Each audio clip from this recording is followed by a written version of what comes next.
వెళ్ళిపోతుంది. అది వాళ్ళతో కలిసినటువంటి వాళ్ళ పరిస్థితి ఇప్పుడు ఒక రేపొద్దున శివపార్వతి గారికి ఒకటే మాట చెప్తున్నాను, జనసేన పార్టీ ఉంటుందో లేదో కూడా తెలియదండి. బీజేపీ వాళ్ళు కలుపుకునేదానికి కూడా అవకాశాలు జరిగిద్దని కూడా అంటలా.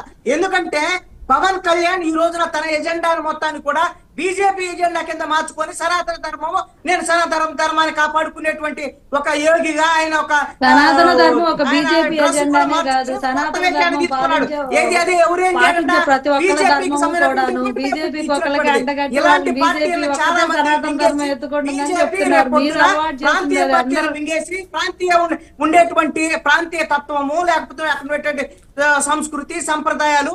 ఇప్పుడు మనం ఒక భారతదేశం ఒకటే, కానీ దక్షిణ భారతదేశం ఉత్తర భారతదేశం మధ్య ఎంత డిఫరెన్స్ ఉంది. ఈ రోజున బీజేపీ దక్షిణ భారతదేశంలో అడుగు పెట్టలేకపోతుంది. ఎక్కడా కూడా వాళ్ళు ఈ రోజు తెలంగాణలో వాళ్ళు అంత చేసినా సరే వాళ్ళకి అవకాశం లేకపోతే ఒక కర్ణాటక తప్ప వాళ్ళకి అవకాశం ఎక్కడుంది దక్షిణ భారతదేశంలో. అందుకనే ఈ విధంగా ఇప్పటికే కొన్ని రాష్ట్రాల్లో ప్రాంతీయ పార్టీలు మింగేసినటువంటి బీజేపీ ఈ కొత్త ప్రణాళికతో ముందుకెళ్తుంది. ఆంజనేయ రెడ్డి గారు రెస్పాండ్ అవుతారంటే ఒకసారి ఆంజనేయ రెడ్డి గారు చెప్పండి. నేను ఒక్క ప్రశ్న అడుగుతున్నాను కృష్ణాంజలి గారిని. వారంటే నాకు గౌరవం ఉంది, అనేక విషయాల మీద చాలా సవివరంగా మాట్లాడుతుంటారు. ఇప్పటి వరకు భారతీయ జనతా పార్టీ ఏ ప్రాంతీయ పార్టీని మింగేసింది? ఒక్క ప్రాంతీయ పార్టీ పేరు చెప్పండి. ఏమంటే మీకు ఒక్కటే ఉదాహరణ చెప్తాను. మీ పక్కన మొన్న జరిగినటువంటి మహారాష్ట్ర ఎన్నికల్లో శివసేన మీ మిత్రులు ఎప్పటి నుంచో ఉన్నటువంటి వాళ్ళు నిట్ట నిలువున చీల్చి ఆ విధంగా చేసినటువంటి మీకన్నా ఏమన్నాయి అసలు ఎన్ని ఉదాహరణలు? చిరాగ్ పాస్వాన్ ఏం చేశారు బీహార్ లో?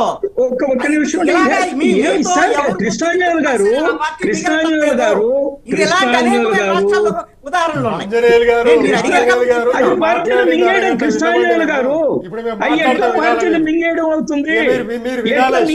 శివపార్వతి గారు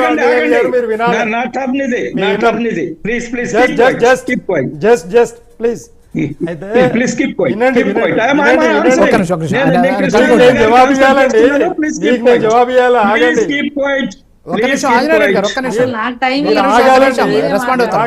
చెప్పండి. నేను కృష్ణాంజలి గారికి సమాధానం మీకు చెప్పాలి కదా, నేను మీకు చెప్పాలి కదా. తర్వాత చెప్పండి మీరు. నేను మీ టర్న్ వచ్చినప్పుడు చెప్పండి.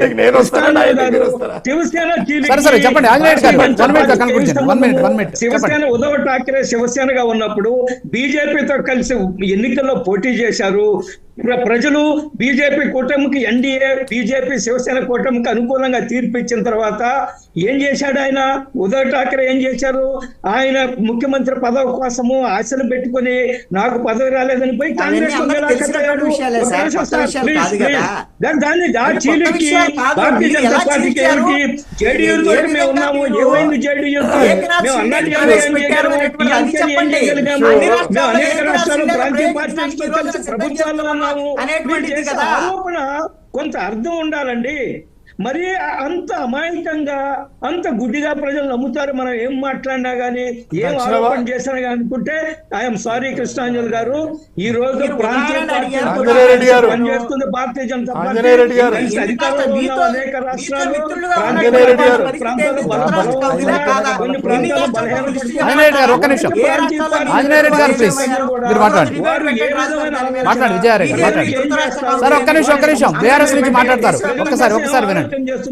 కృష్ణాంజనేయులు గారు మాట్లాడింది వినండి వినండి వినండి, దయచేసి వినాలండి జాతీయ పార్టీలు వినాలండి. సార్ ఆంజనేయులు గారు ఒక్కసారి దయచేసి వినాలండి. చరిత్ర తెలుసుకోండి. మీ దగ్గర మీరు మాట్లాడండి, మీరు రెస్పాండ్ అవ్వండి దయచేసి. ఇప్పుడు కృష్ణాంజనేయులు గారు చెప్పిన దాంట్లో మీకు ఎక్కడ తేడా కొట్టిందో మాకు అర్థం కాదు, కానీ మరి తాను నిష్పక్షపాతంగానే చెప్పారు కదండి. బీఆర్ఎస్ చీల్చారా? 100% తెలంగాణలో రాజనీతి ట్రయాంగిల్ సిరీస్ లో నడుస్తా ఉందండి. రాజనీతి మీరు మాకు చెప్పాల్సిన అవసరం లేదు. బీఆర్ఎస్ చీల్చారా?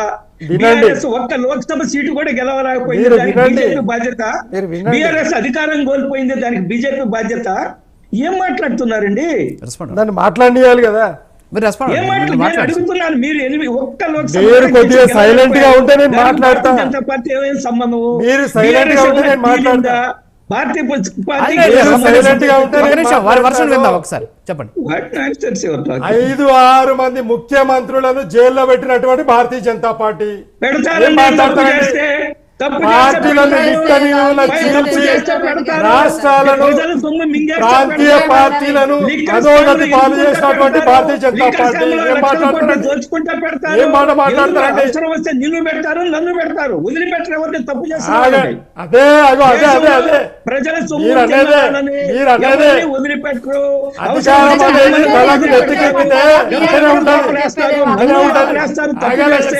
ముఖ్యమంత్రి సార్ ఒక్క నిమిషం ఆంజనేయ రెడ్డి గారు ఒకసారి రెస్పాండ్ కానివ్వండి.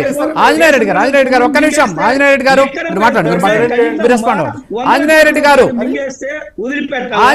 గారు ఆయన మాట్లాడివ్వండి, రెస్పాండ్ కానివ్వండి. చాలా దేవతవి నువ్వు కాబట్టి ఆంజనేయ రెడ్డి గారు రెస్పాండ్ కానివ్వండి. ఏం మాట్లాడుతున్నారు? మీరు చెప్పండి మీరు మాట్లాడండి సార్, మీరు మాట్లాడండి. విజయ్ గారు మీరు మాట్లాడేది ఏందండి? మీరు మాట్లాడేది మేము వినాలా? ఆంజనేయ రెడ్డి గారు మీరు మాట్లాడేది మేము వినాలా? మేము విన్నాం కదా, మేము సావధానంగా విన్నామండి. మీరు చెప్పింది మీ పార్టీ పక్షాన్ని వహిస్తూ మీరు మాట్లాడిన దాన్ని మేము విన్నాము. ఆంజనేయ రెడ్డి మాది కూడా వినాలి, ఒక్క నిమిషం, మాది కూడా వినాలి. ఒక్క నిమిషం వారి వర్షం విందాం. ఒక్క నిమిషం వారి వర్షం విందాం. ఆంజనేయ రెడ్డి గారు ఒక్కసారి ఆయన వర్షం This విందాం, is తర్వాత too much కంక్లూడ్ ఇది. చేద్దాం. మీరు మాట్లాడండి. వర్షం చెప్తారండి. మేము లక్షల కోట్లు మింగేస్తాం, మమ్మల్ని ఏం పట్టించుకోకూడదు. లిక్కర్ పేరు ఒక్క పెట్టి 100 నిమిషం కోట్లు సార్, వారి మింగేస్తాం. వర్షం కూడా వినాలి కదా ప్లీజ్. చాలా. ఏమండి ఆంజనేయ రెడ్డి గారు ఒక్క టైం అయిపోతుంది ప్లీజ్. లేలే, ఆంజనేయ రెడ్డి గారు. దేశంలో ఉన్న ప్రజాధనాన్ని మొత్తము అదాని అంబానీని కట్టబెట్టండి. మరి ఎవరు వద్దన్నారండి? తెలంగాణ కట్టబెట్టండి. ఏం మాట మాట్లాడతారండి మళ్ళా?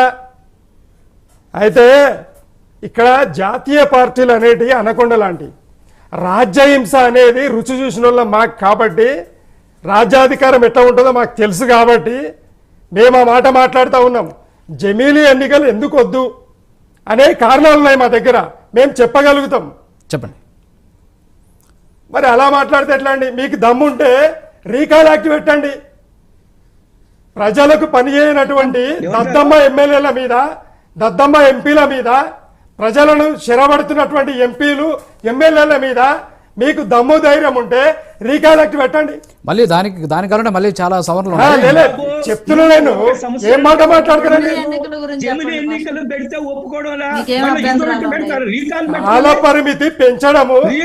వినండి, జాతీయ పార్టీలకు సార్ టైం అయిపోతుంది, ఒక్క నిమిషం సార్, కంక్లూడ్ చేద్దాం. ఆగండి, ఆంజనేయ రెడ్డి గారు కంక్లూడ్ చేద్దాం. కాల పరిమితి పెంచడము చాలా మీరు ఈజీ. మీరు మాట్లాడండి. కాల పరిమితి పెంచడము చాలా ఈజీ, కానీ ఒక శాసనసభ కాల పరిమితిని తుంచేయడం అనేది చాలా కష్టం. ఒప్పుకుంటారా?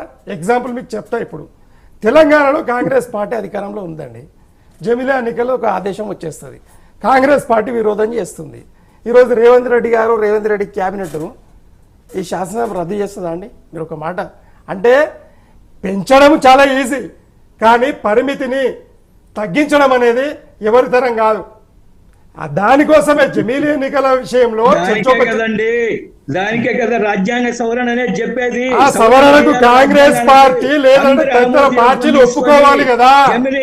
ఒప్పుకున్నప్పుడు కదా బిల్లు మీద చర్చ జరిగి రాజ్యాంగ సవరణ చేయాలని అదే ప్రజాభిప్రాయ సేకరణ అన్నారండి, ప్లెబిసైట్ అన్నారు. అర్థమవుతుందా? అవునండి. ఇప్పుడు మన ప్రజాభిప్రాయ సేకరణ ఏడ జరిగింది అని అన్నారు కదండి. ప్రజాభిప్రాయ సేకరణ జరగాలి అని అనడంలో తప్పేము చెప్పండి మీరు. నేనేమంటున్నా అంటే ఇప్పటి వరకు దేశంలో జరిగిన అనేక సంస్కరణల పైన అదే పక్క అక్కడనే మిస్టేక్ జరుగుతా ఉన్నది. ప్రజలు తమ అధికారాన్ని ఓటు ద్వారా ఒక పార్టీకి కట్టబెట్టినప్పుడు అక్కడ ప్రజాభిప్రాయాన్ని తలదన్ని ప్రజలకు విరుద్ధంగా ప్రవర్తించడానికి ఎమ్మెల్యేలకు, ఎంపీలకు, ముఖ్యమంత్రికి, ప్రధానమంత్రికి అధికారాలు ఉంటాయి. విచక్షణ అధికారాల కింద వాటిని ప్రజా వ్యతిరేకంగా వాళ్ళు చేసే అవకాశం ఉంది. కాబట్టి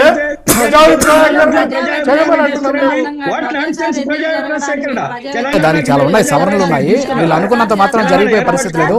సార్ కంక్లూడ్ చేద్దాం ప్లీజ్, టైం అయిపోతుంది, కంక్లూడ్ చేద్దాం ప్లీజ్. కావచ్చు లేదు జమీలీ ఎన్నికల విషయంలో point, కావచ్చు, ఒక point నేను- ఇలాంటి విషయాలలో ఏర్పాటుగా మీరు తర్వాత క్లుప్తంగా రీకాల్ ఒక విషయంలో point కావచ్చు, తీసుకున్నారా? ఇలాంటి విషయాలలో ఏర్పాటుగా ఖచ్చితంగా మీరు ప్రజాభిప్రాయ సేకరణ చేయడం వల్ల జరిపారా? మేలే జరుగుతుంది, ఓకే సార్, ఓకే తప్పు జరగదు. ఓకే ఓకే సార్, కృష్ణాంజనేయులు గారు రాజు 1 minute ఒకటే point ఇప్పుడు అంటే జ్ఞానం మొత్తము భారతీయ జనతా పార్టీ నాయకులకే ఉందండి. ఈ రోజున మేలే BJP సార్, ఒక రాజకీయ జ్ఞానం మొత్తం భారతీయ జనతా పార్టీ వాళ్ళకే ఉంది, మేధస్సు ఎవరికి లేదా?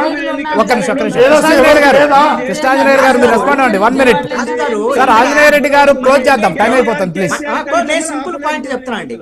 చెప్పండి, ఇప్పుడు బీజేపీ యొక్క వాళ్ళ ఉన్న నమ్మకం ఏంటి అని అంటే, మన డిబేట్ లో ఉన్నటువంటి ఇద్దరు పార్టీల ప్రతినిధులు బీజేపీ అదే విధంగా బీఆర్ఎస్ ఇద్దరు వాదోపవాదాలు చేసుకుంటున్నారు కదా, కానీ వీళ్ళ నాయకులు హాట్ లైన్ లో మాట్లాడుకుంటున్నారండి.